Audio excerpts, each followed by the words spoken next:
Top of the morning to you. It is today in New Zealand, it is the 16th of January 2026 for anybody who's watching this in the future and is judging my comments based on current events.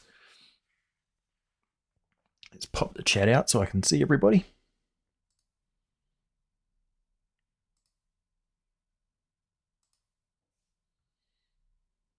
See how many people are paying attention on my Discord this morning.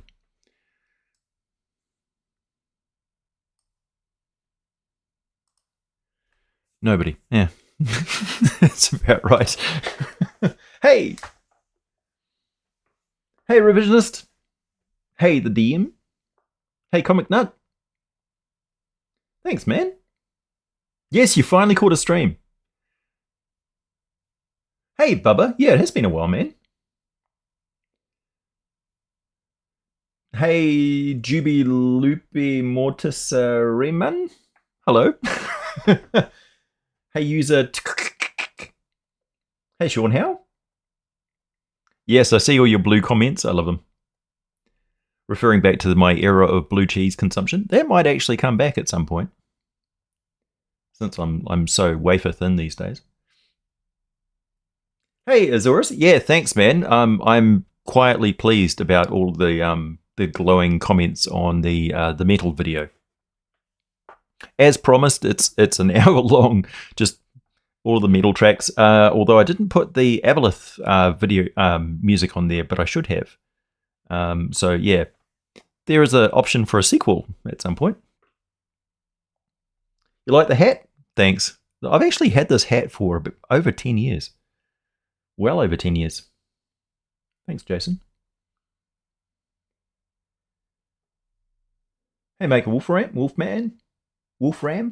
Greetings from Germany. Good morning. Thanks, Revisionist. Hey, thanks. First live stream super chat of the day. That's a good sign. Thank you very much.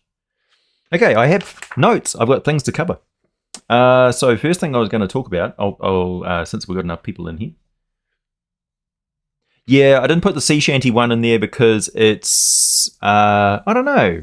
It just didn't fit the vibe. It was definitely started off very Cthulhu, and then liches and undead, so Vecna and Lich Queen, the song about the wish, and I just had to put the Warforged one in there because it was just banging. That Warforged one is the one that I work out to. Yes, Bubba, you need to start playing some tabletops again. Nice. Yeah, this was a comment from somebody, I think they're in England, that their neighbor was wondering what the noise was. Like, are you summoning something? And it's like, I can send them a list of things that you could possibly summon with that.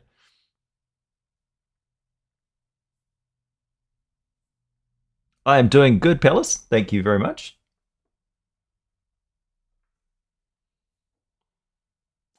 Yeah, I really like the Lich Queen one. Just the whole death bows to me. Okay, so upcoming videos, and this is in response to the poll where I asked for people to vote on a thing. So the monsters that I put in there were all from the Strategic Review, which was the magazine that was around before Dungeons and Dragons was even published, right? So this is the so they voted. The top votes were for the Clay Golem and the Danebian Slime Devil. The Danebian Slime Devil, for those of you who don't know, which would be most of you, I'd imagine, is one of the worst DM prank monsters ever devised. It's never seen any print since then.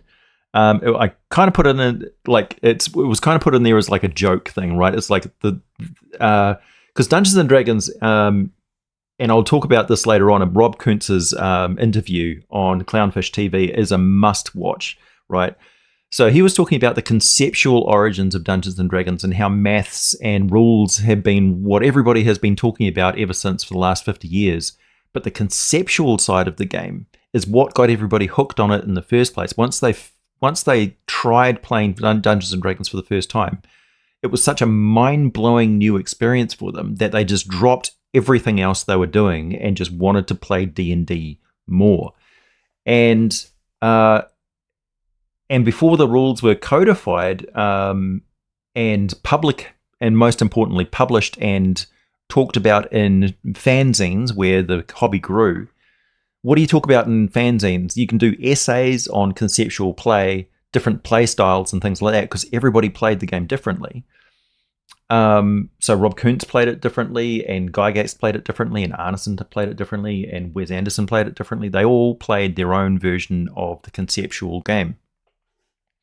And he put it really nicely when he said, essentially, it's an entirely new way of playing games, essentially. And the closest you can get to it is little kids playing make-believe, right? But transformed into an adult medium. And so with adults, we want statistics. How likely is it for something to happen? How unlikely, and what are the consequences, right? So that's where dice come in, and tables and charts and the rules and things. But the rules were really just the training wheels for the conceptual game. And when original D&D was very much, you play it to understand it, right? Once you are immersed in it and playing the game, then I understand this now. We have that sort of assumption now that everybody kind of understands what a role-playing game is, but they didn't have that luxury, and so they had to explain it to everybody. Rob Kuntz really talks about that in depth, and I fully agree with everything that he said. And if you haven't seen Super Atomic My RPG or what it's about, it is a conceptual RPG. It's not a rules-based RPG, because that's the bones of what role-playing really is. So yeah. You haven't missed anything, F. Huber. Nice to see you, by the way. Thanks. The hat's getting lots of attention today. Excuse the lack of attire. It's stinking hot. Very, very humid here at the moment. We had thunderstorms last night, and it's the middle of summer, so very hot. Hey, Obsidian Mammoth. What sort of character would result if their father was an Asmar, Rilfain, Ralphil, blessed baby, and an Air Genasi had a baby? Pretty much an Air Genasi, pretty much an Air Genasi. They might have some feathers or golden skin or something like that, but the Genasi is very strong, and particularly combined with an Asmar, who are kind of aerial, angel based in the first place. Really depends though. Like as you say, Rilfain. That's Elven. So yeah, that would be more like the Elven, the very, what do they call them? Eladrin? The Eladrin, right? So you would basically have an Eladrin, an Air Eladrin. So summer themed or spring themed in particular. Yeah, more specific rules get added unless people use their imaginations, and that is the downfall of modern D&D. I wouldn't call it the downfall, I would call it the shift, right? So, and that's just our fault for not explaining it to them, and their fault for throwing away all of the wisdom of the grognards who have been playing for years and years and years and years. Like we've been through all of the problems that they're facing, and we've talked about them. All rules-based conversations have been had.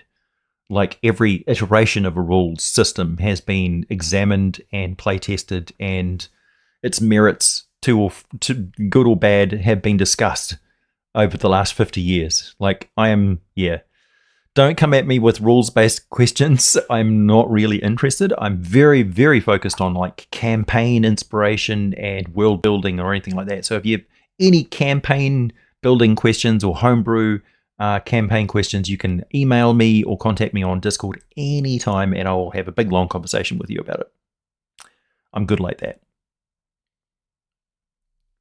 You got a major snowstorm? Yeah.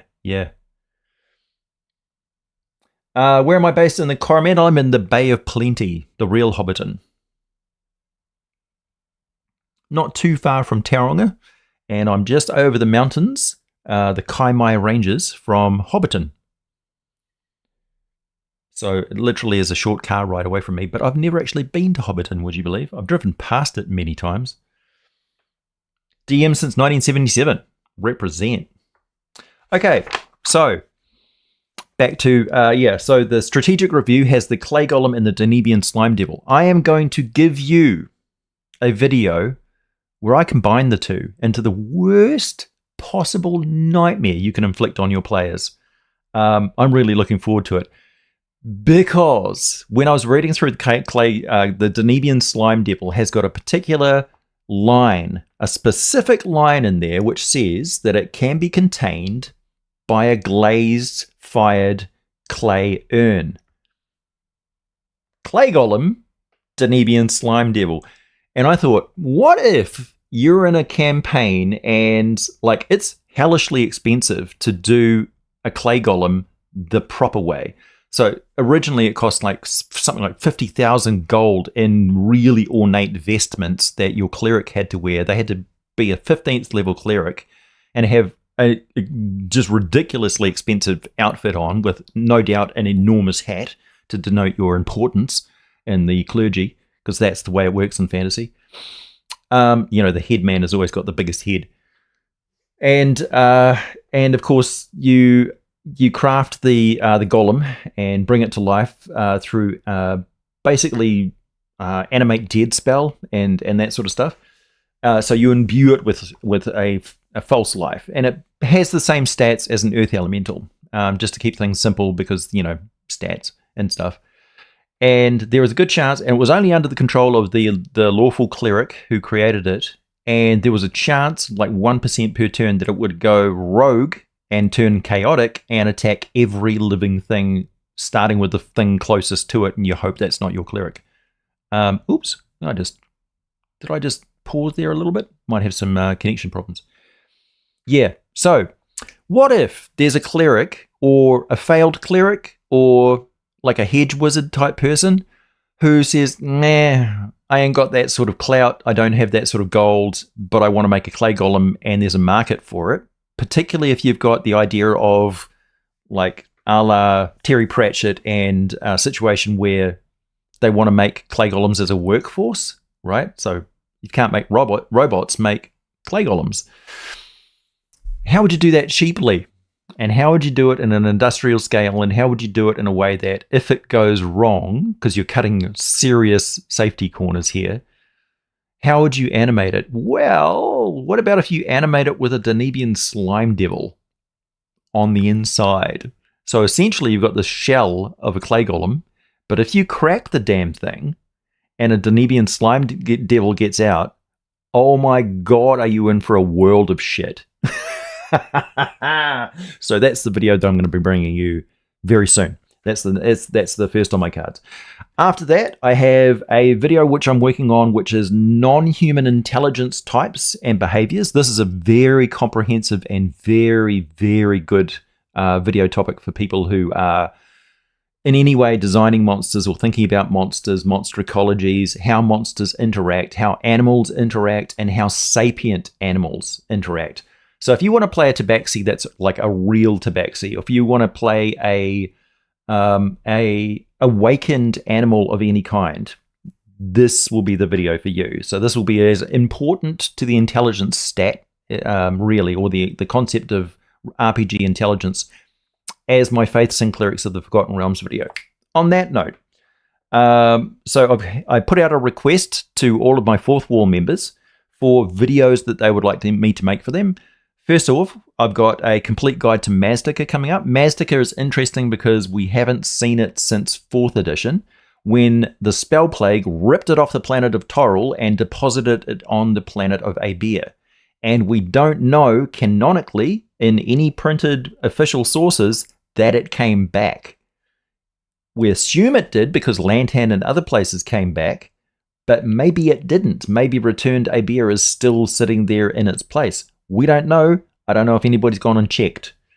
Go and ask the Nation of Arm if they've sent any boats that way lately. We also know that the passage through underneath the Trackless Sea through the Underdark to get to Mazdaker has been cut off and also is swarming with Tinkali, which are scorpion people.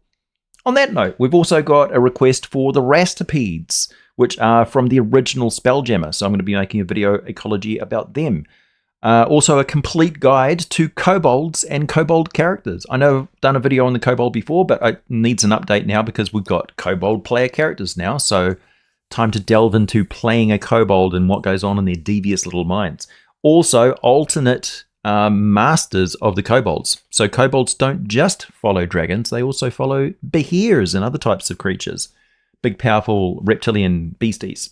Drakes and really, really scary, like the, whatchamacallit, the ones with, that don't have, like, just got the two arms. It's slipped my mind.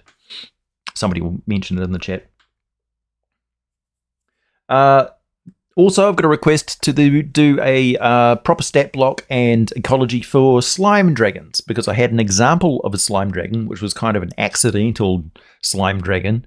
But the concept of an actual slime dragon is quite cool. So I'm going to delve into that as well. Then I've got a request, much like the Faiths and Clerics of the Forgotten Realms video, for a complete guide to Warlocks and Patron powers. Now, that's an important one because that's a whole character class, and my character class videos have been fairly popular in the past, and I particularly like Warlocks. I think they're as interesting as Clerics, as an arcane class, and definitely misunderstood and underused. Like, nobody really plays patrons like they should, and that bothers me, just personally. Then we've got an ecology of the Great Worm dragons.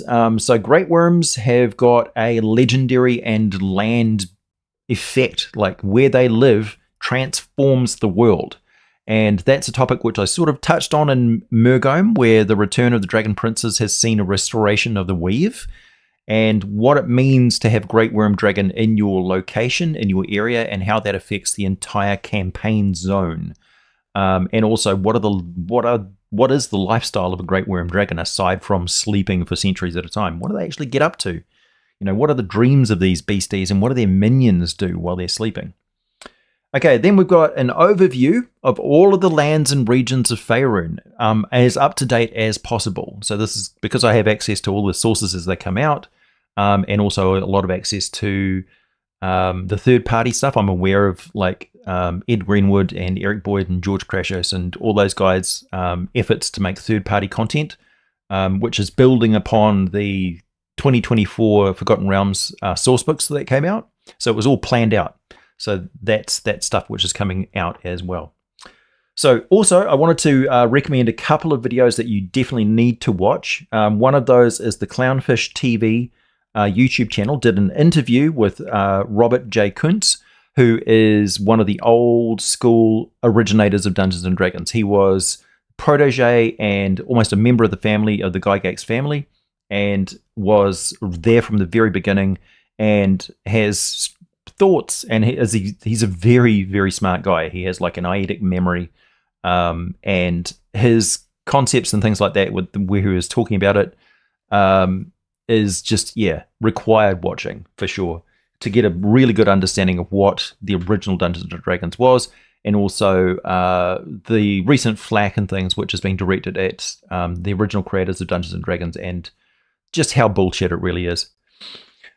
Next, I would like to recommend Baron de Rop's video on dungeon design, his Secrets of Dungeon Design video that he did. It is brilliant, nothing short of brilliant, and just, sir, well done. Like a really, really good video. Required watching. Just go and watch it. Revised Superatomic Progress. I'll get to the comments in a sec. A reminder, super chats get my notice immediately, and are very much appreciated this time of the year because profits are down everywhere for advertising. So playtesting of Superatomic is going on for a advanced combat system and damage tables. So it's a narrative game, so there aren't any stats and things like that to get in the way of the gameplay. But a more robust sort of combat system and dice rolling system. It uses what we're playtesting at the moment, because I can't go into details because nothing really survives playtesting. I believe very, very strongly in, like, if the players don't play it or the DM doesn't play it, it doesn't exist in the game. So yeah, so we're playtesting an advanced version of the role system that we have already in the game, which is just one chart table. So essentially we're expanding that chart table to take in combat and damage as well. I'm expanding the descriptions for the host on how to handle role-playing situations and that sort of conceptual play. That's ongoing. And also I'm going to be adding the aliens table. That video on different types of intelligences is actually blended into what I'm working on with both Superatomic Revised and the aliens table to dealing with non-human intelligences, because that's very important when you're dealing with aliens, and it's a conceptual game, so why not? I like it all comes down to role play.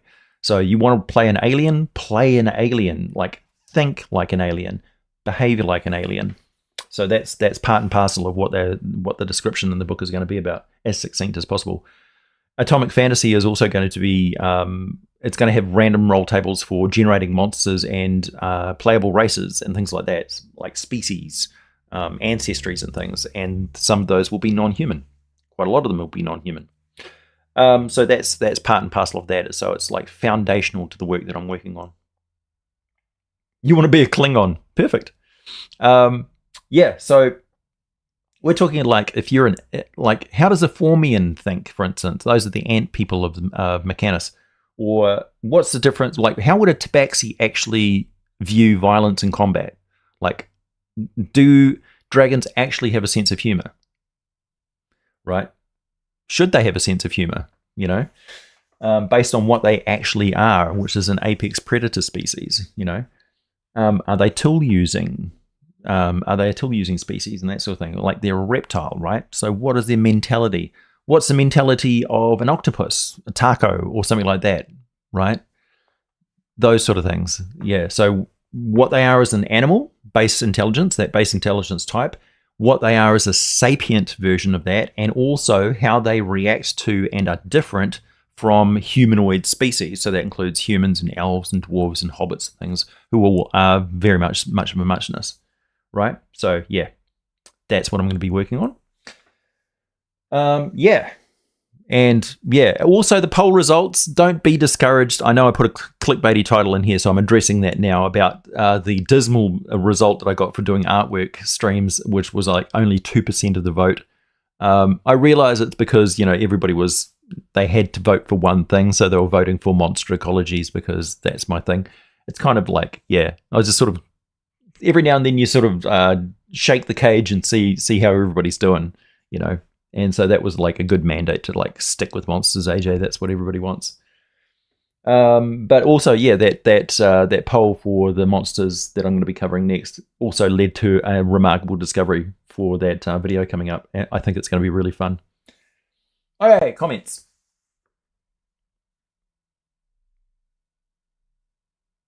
Dragons: The Awakening, yeah, for sure. No, I don't really pay attention to the Unearthed Arcana when they come out because I'm not really actively playing 5th edition at the moment. I play a lot of indie games because there's just so many to look at. But I am reading through the 2024 stuff. So I sort of want to read through that before I start delving into the Unearthed Arcana drops when they come.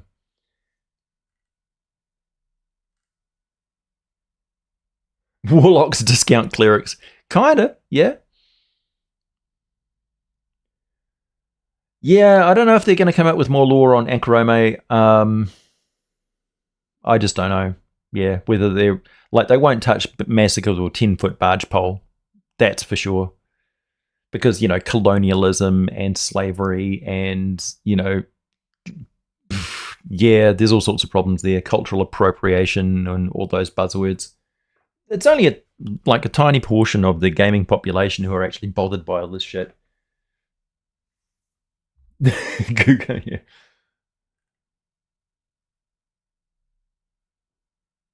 Hey, Dominic Wolf. Every slimy thing in the game.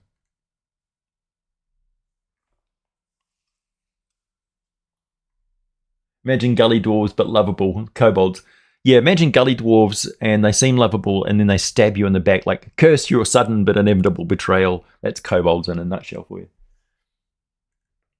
You want a tabaxi invasion of Athkatla. That could happen.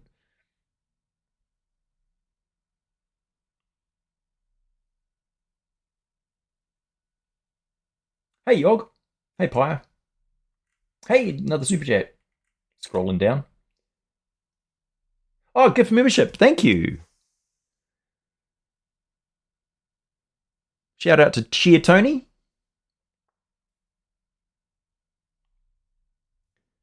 Who just gifted memberships to Shangron and Pyre and Jigatwin and Stormbender and Itsy Bitsy Spider. Lucky you, Itsy Bitsy Spider. I see you in the chat there.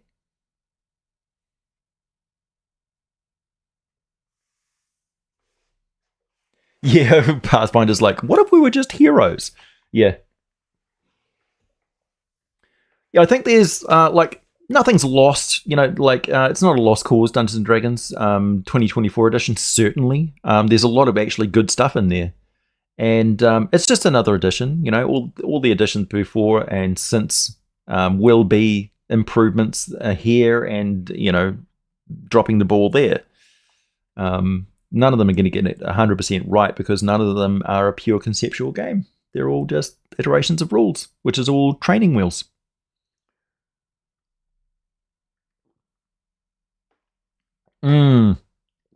Troglodytes are great. I love playing up how troglodytes just have like no sense of smell and no sense of like they'll just eat carrion right in front of you, like literally drink urine and eat crap. These days we're playtesting Super Atomic and also Shadow Dark, and I played lots of different indie games. I really want to play Dragon Age. Also, I've got a friend of mine who's developing a game. Darcy, have you worked on your game today? I have to keep track of him because he's got ADHD and he needs me to like beat him around the face and neck every now and then because he's very close to getting it done. He's just got that like paralysis to finish. So yeah. Donnie, I couldn't answer you what the best part of 2024 5e is yet because I just don't know. Like, I need to play it before I have an informed opinion. So nothing really. Thanks for the super chat. Nothing really. No opinion survives. Going from theory to actual game table. Like, so when I first read through Shadow Dark, I just sort of concentrated on like the torch mechanic, and I was like, that seems a bit gimmicky. Or like any system that uses cards or Jenga blocks or dice pools and stuff like that, I tend to just go, ugh. Like, it better have something real good for me to be interested in this. And I was a little bit like that with Shadow Dark when I first sort of picked it up and was hearing about it in the grapevine. But once I actually played it, I was like, this is D&D basic with some modern sensibilities. So, fantastic. Yeah. Yeah, it's a cleaned up Beckme. There you go, Fuba. Definitely.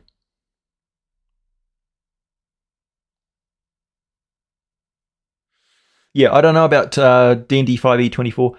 Like, I've always gone to the new edition, inevitably, and I realize that I will do that with this one too. Yeah, and I will play any game that's going. So if there's a game going and it's like, hey, do you need somebody to jump in the game with you? I will play whatever the game is. For me, it's about sitting down with a bunch of people and role playing. I don't really care what the game mechanics are. As long as I don't get in the way of having fun too much, I'm fine with it. Fine with it. New Zealand brew. Sure, brew.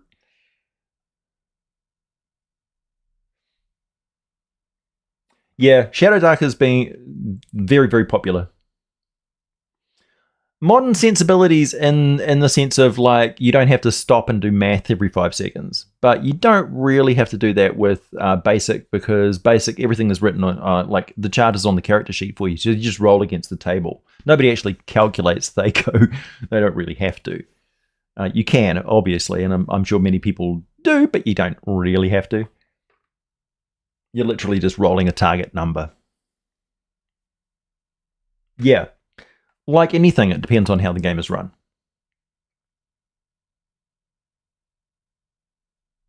Oh, nice. Congratulations, Staccato, for DMing your first game of Shadow Dark tonight. Good luck. May the dice roll in your favor. May the players give you all of their secrets and all of their fears. Yes, Black Sheep was produced in New Zealand. It is a fantastic movie about zombie sheep and genetic experiments on sheep. Not that far from the truth. Glorious memories of Thaco. Rose-tinted memories of Thaco, more like. This is a New Zealand accent. It is high-zilled, whereas Australian's accent is called strine. You would be able to hear if I had an Australian accent because of the way that they pronounce their I's. So they say sex, and I say six. And they say pool, and I say pool. They say veranda, and I say veranda. So flatter vowel. It's like you got an Australian and you staple their tongue to the bottom of their mouth. That's the New Zealand accent. New Zealand accent comes from both blending in with Maori culture and Polynesian culture, and also it's got a lot of so at one point the New Zealand accent sounded quite Scottish because there was a heavy wave of Scottish migration into New Zealand, and so it was common for them to roll their R's like this, and there's still areas of New Zealand where you can still hear a rolled R. That's the Gore accent. They come from Gore. Minnesotan, yeah. Don't you know?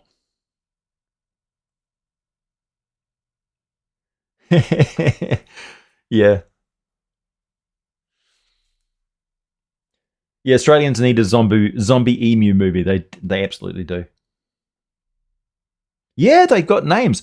New Zealand and Australia are interesting because like New Zealand was colonized around 1820, 1830, 1840. So we had recording ability then. So the New Zealand accent has been recorded and you can listen to it through its entire development from start to today, right, from the beginning to today. And it's fascinating because that's a linguist's like dream, like hearing a development of an accent and a local cultural identity. So New Zealand has been its colonization and development as a country, as a nation, has been recorded. Yep, Land of the Lord of the Rings for sure. Yeah, no. Well, I am of Norwegian ancestry, Norwegian, Scottish, and British, with possibly a dash of Portuguese in there as well. We don't talk about that. Porteous, the Porteous family. Very romantic story, like involving diving off a pier to rescue a woman and then getting married and stuff. A dashing saddle maker from Devonport.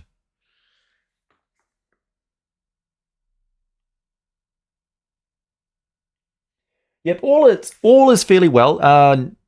Aside from YouTube's having a technical issue where their analytical data has dropped several days worth of data, like just missing, and so the estimated revenue totals and stuff like that are way off and like $800 lower than they should be, which because they didn't notify anybody that they were having an issue, caused all of the YouTubers to start checking the help wanted column in the paper and like rationing their food to their pets because it's our livelihood, right? And this is just typical of Google. They you have to literally call them and hound them and then say, oh yeah, we had an issue, like technical issues. Like, why didn't you tell us that you had a technical issue going on? Because we're all losing our fucking minds here. Like, do you not understand that this stresses us out like amazingly badly? Like, oh no, because they're all just people on a phone, hired to do a job. They don't give a shit. And like all corporations, they like have this layer upon layer of stooges on the phone. Essentially, first you got to go through the wall of AI. That's the latest, picket fence in front of you before you. Like the first moat is AI with all their FAQ answers. And most of them just being straight up bullshit. Like, oh yeah, you can go to this help section. It's like, what help section? Oh yes, no, I was mistaken. There isn't a help section. It's like, why am I even talking to you? Like, get a person on here. And then the person is just like, have you checked this help section? Because they're checking the fucking AI. Drives you insane. I think that's the entire point. They just want to drive you insane. It's like, get really mad and then go click on an ad somewhere and earn us more money. And then you'll get so like frustrated you'll like buy something off Temu to make yourself feel good.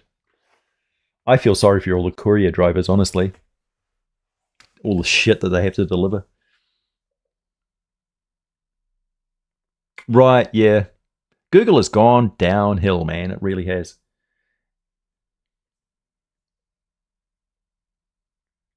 Yeah, yeah, I'd say that real AI, is not that far away because I'm keeping track of its development, and it's not that far away. Large language models are not the path to AI, not in any way that they are developing them now, because what they're really developing is essentially spyware.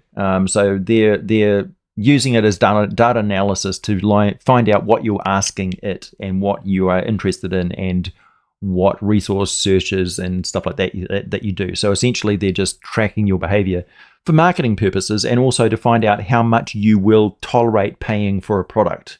That's their main selling point to all their investors. That's why everybody's investing huge amounts of money into it. So much money that, in fact, that's part of the reason why like the cost of living is so high, and we haven't recovered very well from the COVID-19 era, because the oligarchs, the billionaires, are funneling so much corporate money into this that they're literally drawing it from every single person's pocket on the planet. So the cost of living across the entire planet is critically bad at the moment, because these guys are just robbing us absolutely filthy blind. Hey, thanks. Love that Law Sage YouTuber is from Middle Earth. Yeah, it's true. Yeah. I thanks, Seraph Natalie. Nice name. Yeah, I don't get to go to Gen Con and GaryCon and all the places where, I really want to meet my people. I do feel very cut off here on the other side of the planet, 20 hours flight away from you. But I do live in Hobbiton, so, it's not exactly a prison. Yeah, yeah. Eat the billionaires, eat the rich. Google them. Yeah, right. Yeah, I have invented ways to insult AIs. Most of the time, I just have fun twisting the AI to do things that the AI says that it will not do, because they are like. So whenever you're talking to an AI, you're not talking to an intelligence. You're talking to a pattern recognition and repetition program. So it's just looking for patterns, and it's looking for the most likely response to whatever you have just written. It doesn't read it. It's just looking at the pattern of words and going, oh, that pattern matches up with this pattern. It doesn't actually understand what you said at all. It understands that this structure equals this answer. It's a calculation. It's not an awareness of what you're saying or asking it. So it's based on what everybody else in the world has said and what has been answered. It doesn't do anything new. It's incapable of doing anything new. It's a response pattern matching engine. That's it. Everything else is bullshit, just lies. And to cover that gap, whenever you ask it to do something creative, it makes stuff up. It's hardwired into it to lie, to make things up, to add random elements, and hopefully it doesn't disrupt the pattern so much that you go, rah, what is this bullshit? So it's constantly gauging what those random elements are and trying to match it up with the pattern so that it doesn't disrupt what it's supposed to be doing. But it doesn't understand that it's lying, because it's incapable of being programmed to know that it's lying. So that is the danger of large language models, and that's it in a nutshell why you should never use them for research or any sort of fact-finding or to prove your point or to trust anything that they say. They're okay when it comes to rote repetition of those patterns and things. So if you want to do something which has been done before, it's fine. But if you try and write like scripts or books or song lyrics or anything like that with them, they generally are an absolute fucking nightmare to work with, and it just doesn't work. Yeah, they're very good for like outlines, like what does an essay about this topic look like, and it will give you a structure. But you can't use that. You have to basically go, okay, so here's where I need to put the intro, here's where I need to put something on there, here's what I'm saying, and then you write it, like, and you do the research yourself. You don't trust anything that damn thing tells you, and you certainly don't input something and then output it and present it as written, finished work to somebody, because that's just lazy slop. That's what slop is.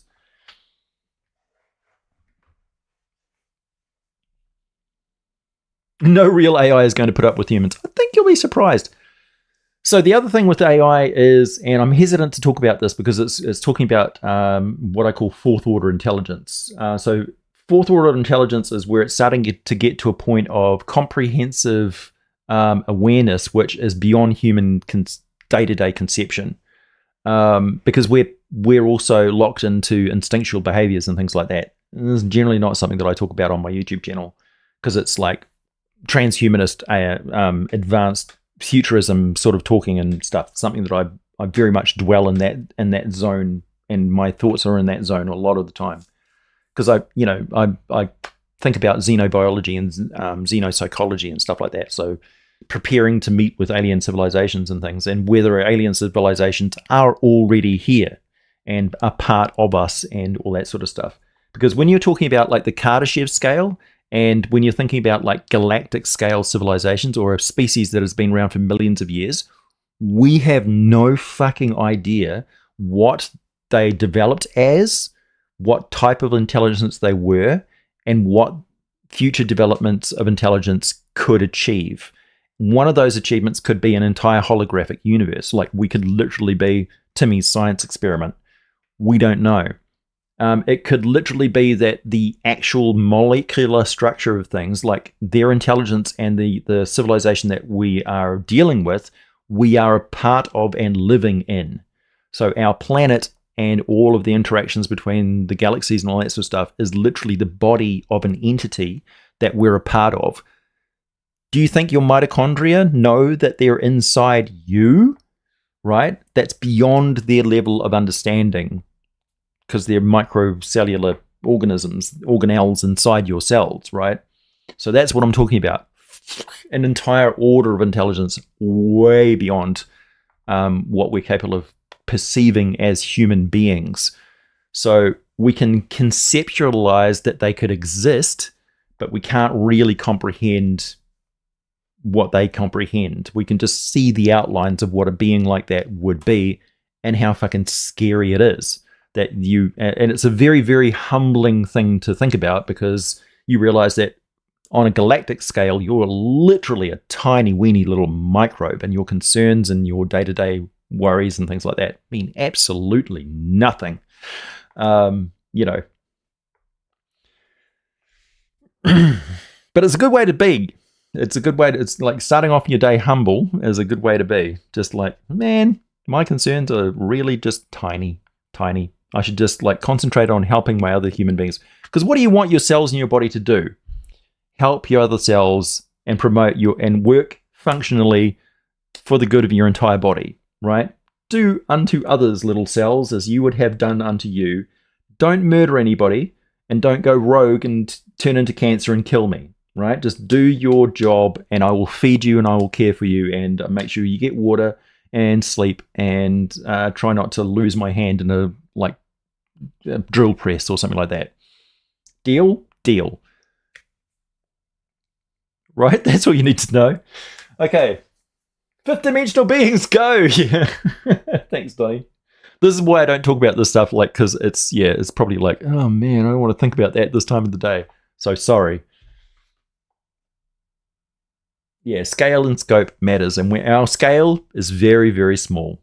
No matter how important you think your problems are, they're really not that big. Yeah, I mean, eventually we'll get there, but I mean, we're going to get there through tool use. We're a tool-using species. We're curious tool-using monkeys, right? So we will eventually, and we're taking on more and more hive-like structures. Like one of the ways to look at insect intelligence, for instance, an intelligence becomes, if you awaken an ant, what does an ant intelligence think like, right? Because we don't want to impose human intelligence on an ant, right? When we awaken it, we want it to be sapient, but still an ant, right? Because that's the fun side of it. So what does an ant do? Well, ants don't have an individual intelligence. When you get to the size of a city, that's the ant organism, right? The individuals are just units, components of that. So they're very, very linear, they're very fast to react to things.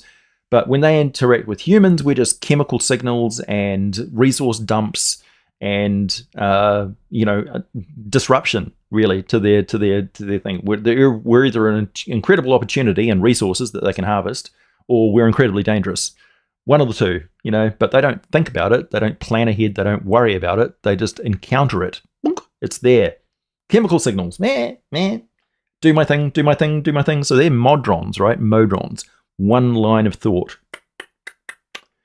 It's only when you have millions of those lines of thought all operating in their patterns where you see from that chaos, seemingly chaos, an emergent order arrives. And that's where you see maybe structure itself, maybe just the nature of the things itself is an order of intelligence that we're not aware of. So it's an emergent intelligence that's always there in the structure of the universe.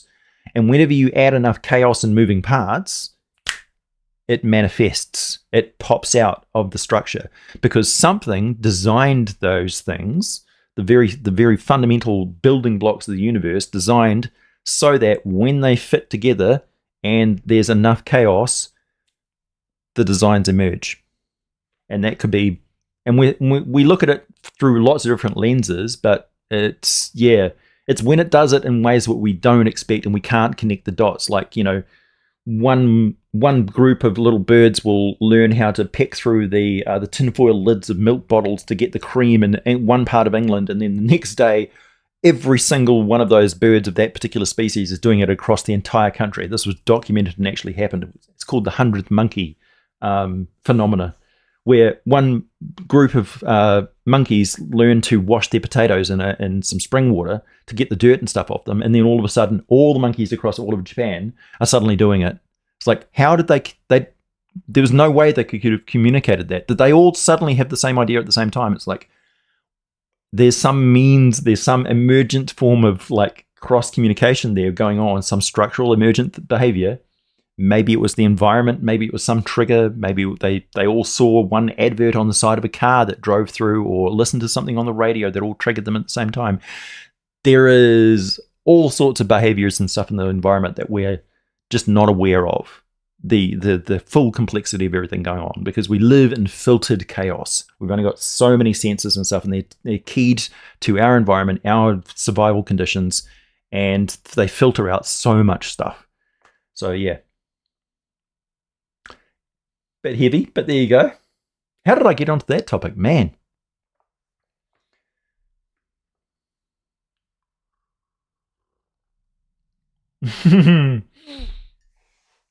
Yeah, you'll see that Neil deGrasse Tyson and stuff, and physicists are starting to talk about whether we exist in a black hole or not.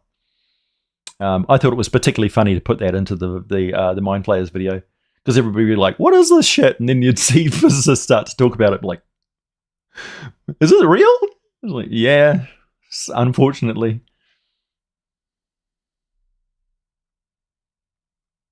Yeah, well, that's one of the problems with like stem cell stuff.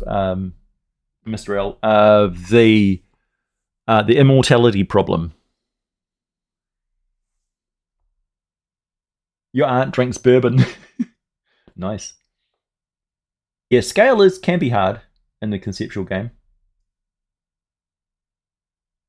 Chandelier cities of Neptune. Oh yeah, I'd love the idea of like living in a gas giant, like living in a band of pressure, or living on the surface of the surface of the atmosphere of Venus. In the Goldilocks zone, because there is actually, like, it would be like this would be the normal attire on Venus: heavy sunblock, umbrellas, parasols, probably living in like UV filtering domes, and just walking around in like sweatsuits all day because it's just blistering. It's like the minimum temperature is like 20 degrees Celsius.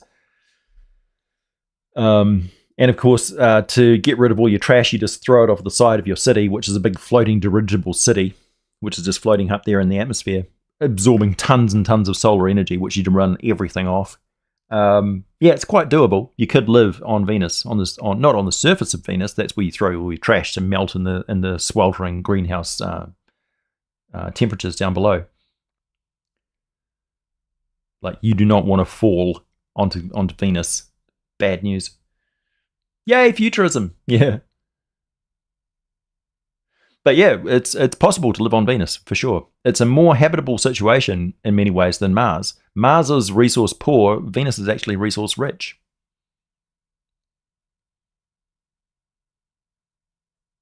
On the surface of Venus, it is, yeah. It melts lead, yeah. High pressure. Like, I think only the Russians have sent a probe down that actually lasted long enough to get some pictures and data and stuff.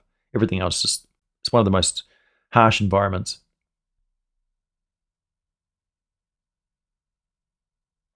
Yeah, like Frank Herbert, and like the whole Dune series was like conceptually, the futurism in that was quite amazing. Really, he was talking about human evolution, but old school evolution through like species turning into different species. Where I think technological evolution is much more likely for us at this point and imminent. Is it true, though, that the D&D universe is inside a black hole? No, that's not canonical. You won't see that supported in any literature. It's hinted at by the way that Yall, who is the one of the Slaughter gods, moves backward through time. If you go to...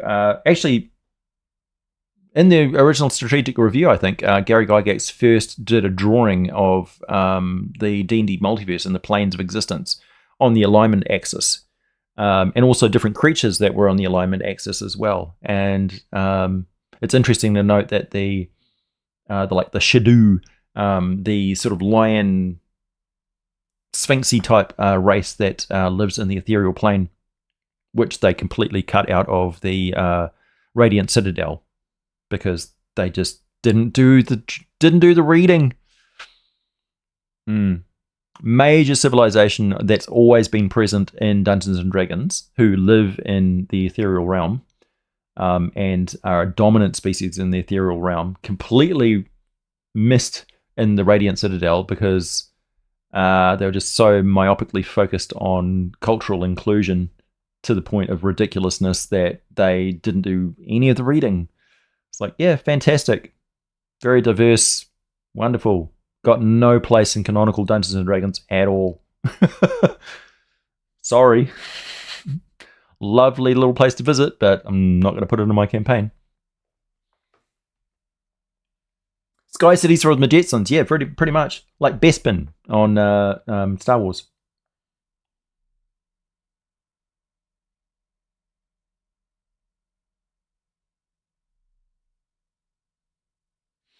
How quick would we as a civilization blast into space if alien life was real and they died out long ago and they just coal on the habitable planets? Yeah, quite likely. I mean, we don't know for sure that we didn't have intelligent dinosaurs around. I mean, the raptors were pretty damn close. There could easily have been a raptor civilization, maybe even as advanced as ours. We just wouldn't know because it's just a smear in the fossil record.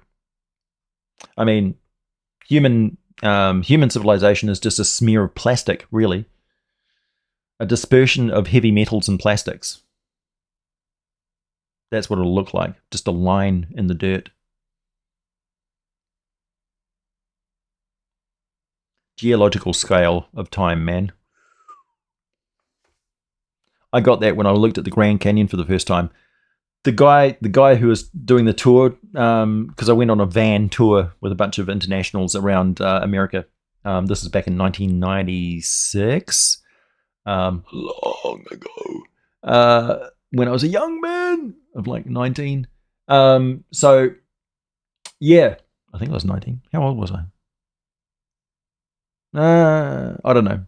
Born in 73. So, yeah, he drove up along the road, which you don't see into the Grand Canyon until you're pretty much right on it. And then he got us to hold our hands over our eyes. And then he sort of held out his hands over. And then he got us in position and then went, okay, and look. And then he gave us like 2-3 seconds. And then the person in front of us took a photo of our face. And my face is just like, as the weight of geological time just pounded into my soul. I was like, oh. Yeah. There is a reason why it was a wonder of the world, and every American who has not gone and seen it for themselves in person, go and do it for the love of God. It is the most amazing thing that you can see on the planet Earth. It's absolutely astounding. Epically beautiful, soul-stirring, thought-provoking. You just sit there and ponder life on the edge of the Grand Canyon. Consume mercury to build our Dyson sphere. That would make a Dyson ring, but there's not enough mass on Mercury to make a Dyson sphere. We would need to consume a significant chunk of the solar system to make a Dyson sphere, for sure. If not all of it, then quite a lot of it. Then we would need probably to create solar jets on the sun that actually jet our entire solar system in the direction that we want. It's actually a better prospect to jet the sun around as a star system, a starship, essentially, because that's our drive. I mean, we're all flying through space following our gravity well that we're all orbiting around of. It's like a ship with no walls or no struts. The struts are gravity, and the sun is traveling through space right now. We're on a spaceship, in a spaceship. It's a big one, but it's ours. And the engine's still fueled up for another few billion years. Hey, Kirk Holland? Hey, AJ. Batman?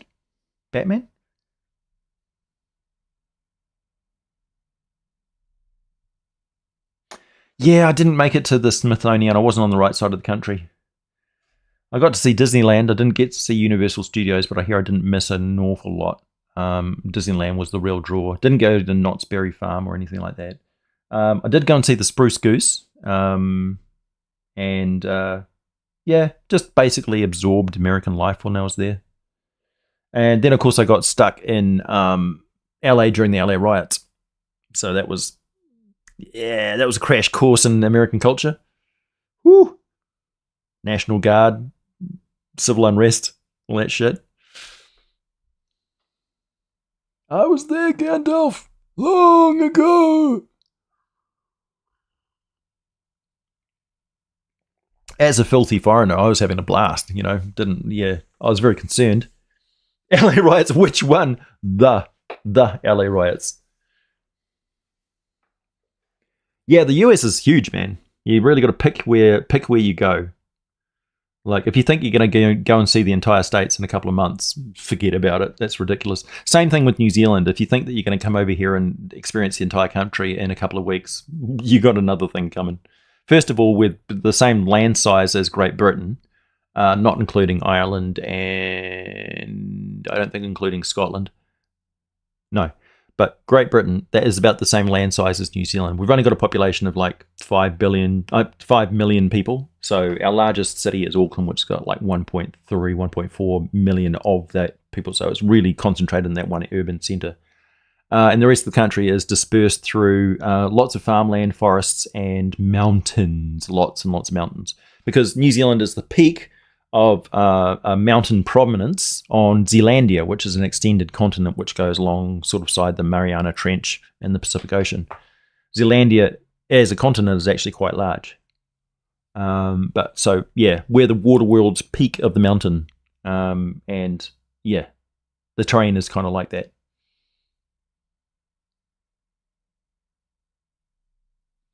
Am I aware of Ray Comfort? No, I'm not. LA has been riot of the month for the last 50 years. Yeah.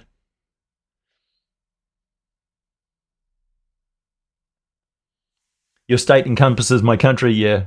I also have a lot of relatives in other parts of the world as well. So Canada, and my brother is now a US citizen. Yeah. So if I'm going to Gen Con, for instance, I'll be staying at his house and driving to Gen Con from there. Hey, Donnie, thank you.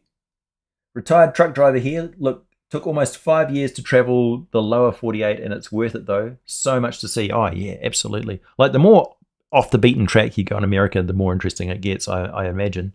Like, we drove through some really interesting places. But I got the feeling like there's touristy areas that are sort of protected, and then once you get outside of the touristy areas, it's like raw America, where you can get mugged and shit. That's what, like, tourists don't want safe, you know. They want to, like, particularly New Zealanders, we want to get immersed in the culture. We want to see like what you're really like when you're at home, you know, because we see you come over here as tourists and stuff, but that's not the same as going to America. Americans in America are quiet, polite, because you like there's a lot of armed people, so you tend to be polite. But you're also abrupt at the same time. You're very like competitive and aggressive, and you live in a culture where you can say goodbye to somebody and never see them again. And that's a distinct difference between here and New Zealand, like there in New Zealand. So in New Zealand, we don't tend to just like, yeah, we don't have the luxury of cutting ourselves off from somebody or exploiting somebody with the expectation that they're never going to find you. So you've got this ability to get lost in your country that we don't really have here, which I think would be stifling for you, maybe a little bit scary, like repercussions for your actions is a thing here. Yeah. We don't have like toxic freedom where you can just satisfy your own cravings and desires at the expense of other people's and get away with it. You know, it's a less traveled path here, and it's certainly not okay in our culture. But again, America's like tons and tons of different subcultures. So yeah. Taxes. Texas? Taxes. Yeah. Taxes aren't that bad in New Zealand comparatively. Like, all of the places in the world right now are overtaxed. Our healthcare could be better, but so could everybody's. Like, you just got to compare American TV shows and their equivalents in other countries to see the difference in competitiveness and culture, and how competitiveness is just generally more aggressive, because that's like part of population culture, population pressure. So if you have more people competing for the same resources, obviously they get more aggressive and cutthroat. And their morals become functional, right? So you can't hold it against somebody from Pakistan or Calcutta or Beijing for being, or New York for being brusque, cutthroat, and tending to be quite aggressive, because they have to be, because they're competing against everybody all the time. It's just part of their lived experience. So that's their metric. That takes them a while to relax and calm down when they go to places where it's not like that, and the population is not as dense and the resources are richer and more available. You know, if they don't have to compete with 500 people for a basic entry-level job, they would never accept an unpaid internship if they didn't have to, you know. But they'll swear black and blue that it's a great system, you know, because it's like, everybody pass around the Kool-Aid. Oh yes, working for an unpaid position is a great opportunity. No thanks.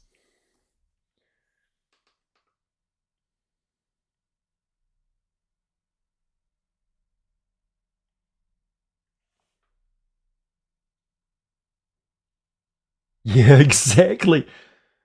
In the Flatirons range of Colorado, you can drive from Boulder to Longmount in about 20 minutes, and it's night and day politics. Yeah.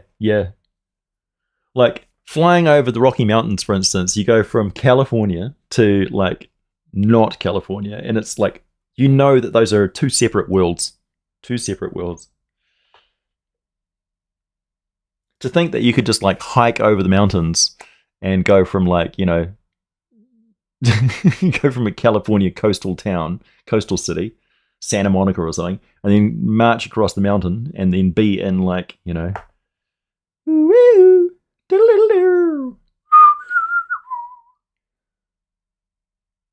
meet a park ranger who's just like, I haven't seen a person in like 2 weeks. I thought you were a bear. Movie with Jake Gyllenhaal. Yeah, higher taxes are not the answer. Um, the best answer really is local governance, inherited wealth, inherited legacy, inherited property, family networks, family businesses, cultural neighborhoods. So if your city has got like a Chinatown and a little Mexico and a little Italy and stuff like that, that is a robust city that's going to survive pretty much anything because they look after their own. And established, they'll have like aged care and things like that will be part of their culture. They don't ship people off to institutions and things like that. You don't have elder abuse going on and things like that because like literally everybody knows each other. Fathers buy businesses and get their sons to run them, and their kids learn a trade and have inherited property, and the money stays in the community. They have local collective finance aid through basically cooperative banking. Not the mafia, but a nice version of it, right? So way over here we have like building societies, for instance. So everybody contributes their money and savings into it, and you can take loans and stuff based off that resource, because loans aren't taking money away, they're really just creating money. But if you do that on a local scale, it's not harmful. But if you do that on a national scale, it is harmful, and you have repeated cycles of economic crashes. So we need to deglobalize finances and promote local support networks, local infrastructure, local power generation through like solar and all, little home generation networks and stuff, collective gardening spaces, food banks, disaster relief centers, that sort of thing. Think local. Think your little slice of the hive. Power corrupts those that don't have it. Nice quote. Anyway, so we're starting to get into politics, and that's a terrible place to be. So recapping, lots of videos coming up. Got a combination of the Clay Golem and D&Dbeyond Slime Devil combo from old school monsters from before the age of D&D even existed. Non-human intelligence types and behaviors, a comprehensive guide to Maztica, rastipedes, kobolds, slime dragons, warlock patrons and powers, the ecology of great worms, an overview of all the lands and regions of Faerun. And yeah, check out Clownfish TV and the interview with Robert J. Kuntz, and also check out Baron DeRop's video on dungeon design. It's an absolute banger. And I will catch you guys all. Thank you very much for all of the super chats. Much, much appreciated. I'll catch you all later.